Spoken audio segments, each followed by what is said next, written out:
आज हमारा 9 क्लास का टॉपिक है चैप्टर नंबर 4 में आयोनिक कंपाउंड, जो कि इस चैप्टर का सेकंड लास्ट टॉपिक है। आज हम देखते हैं सबसे पहले हमारे पास आयोनिक कंपाउंड की डिफिनेशंस क्या है। Ionic compound is farmed by the combinations of positive ions and negative ions in an electrostatic force. यानी हम कह सकते हैं कि हमारे पास पॉजिटिव आयंस और नेगेटिव आयंस के बीच में जो इलेक्ट्रोस्टैटिक फोर्स पैदा होती है और उसी फोर्स की वजह से ये फोर्स जो है एटम्स को ज़बरदस्ती या एटम को क्या करते हैं, जोड़ के रखती है, जिसकी वजह से ये एटम जो है फिर कंपाउंड की शक्ल में आ जाते हैं। आप देख सकते हैं हमारे पास ये सोडियम एटम है। सोडियम एटम ने अपने वैलेंस शेल से एक इलेक्ट्रॉन जो है क्लोरीन एटम को दे दिया। इससे क्लोरीन एटम का जो वैलेंस शेल है वो मुकम्मल हो गया। अब जैसे सोडियम ने एक इलेक्ट्रॉन दिया तो सोडियम के ऊपर पॉजिटिव चार्ज आ गया। जैसे क्लोरीन ने एक इलेक्ट्रॉन लिया तो इसके ऊपर जो है वो नेगेटिव चार्ज आ गया। अब पॉजिटिव और नेगेटिव के बीच में इलेक्ट्रोस्टैटिक फोर्स क्रिएट हुई और इसी फोर्स ने इन आयंस को जो है मजबूती के साथ जोड़े रखा और जिससे हमारे पास जो है सोडियम क्लोराइड जो है वो बन गया। आप देख सकते हैं हमारे पास सोडियम क्लोराइड जो है वो बन गया है। अब सोडियम क्लोराइड जो है हमारे पास एक कंपाउंड है। अब यहाँ पे नीचे डायग्राम भी देख सकते हैं कि सोडियम के वैलेंस शेल में एक इलेक्ट्रॉन है और क्लोरीन के वैलेंस शेल में जो है 7 इलेक्ट्रॉन है। अब सोडियम चाहता है कि क्लोरीन चाहता है जो इनके पास एक इलेक्ट्रॉन है वो क्लोरीन के पास आ जाए, जिससे क्लोरीन का ऑक्टेट जो है वो मुकम्मल हो जाए। लेकिन सोडियम भी चाहता है कि इसके पास एक इलेक्ट्रॉन आ जाए ताकि इनका डुप्लेट जो है मुकम्मल हो जाए।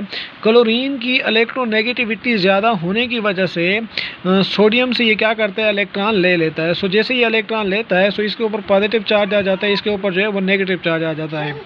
एक बात याद रखिएगा स्टूडेंट्स कि जब सोडियम एक इलेक्ट्रॉन दे देता है, यहाँ पे जो है कंप्लीट ट्रांसफ़र ऑफ इलेक्ट्रॉन होता है, यानी complete transfer of electron from one atom to another atom, यानी एक एटम से दूसरे एटम की तरफ जो है इलेक्ट्रॉन्स मुकम्मल तौर पे ट्रांसफ़र होता है।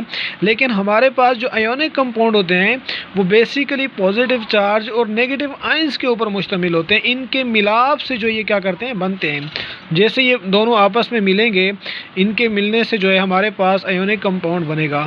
ठीक है, अब हम देखते हैं कि इनकी कैरेक्टरिस्टिक्स क्या हैं, इनकी खसूसियात क्या हैं। सबसे पहले आयोनिक कंपाउंड जो हमारे पास ये क्रिस्टलाइन फॉर्म में पाए जाते हैं। अब क्रिस्टलाइन का मतलब होता है दानों की शक्ल में, दानेदार फॉर्म में जो ये हमारे पास पाए जाते हैं। अब हमारे पास आयोनिक कंपाउंड जो है ये पॉजिटिव आयंस और नेगेटिव आयंस के ऊपर मुश्तमिल होते हैं।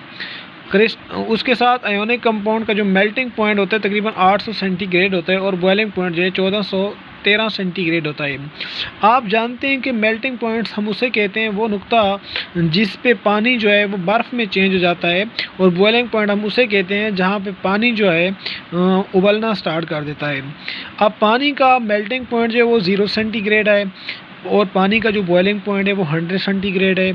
अब आप यहाँ से देखें कि हमारे पास जो सोडियम क्लोराइड या जो आयोनिक कंपाउंड होते हैं उनका जो मेल्टिंग पॉइंट होता है वो 800 सेंटीग्रेड होता है और जो उनका बॉइलिंग पॉइंट होता है वो 1413 सेंटीग्रेड होता है।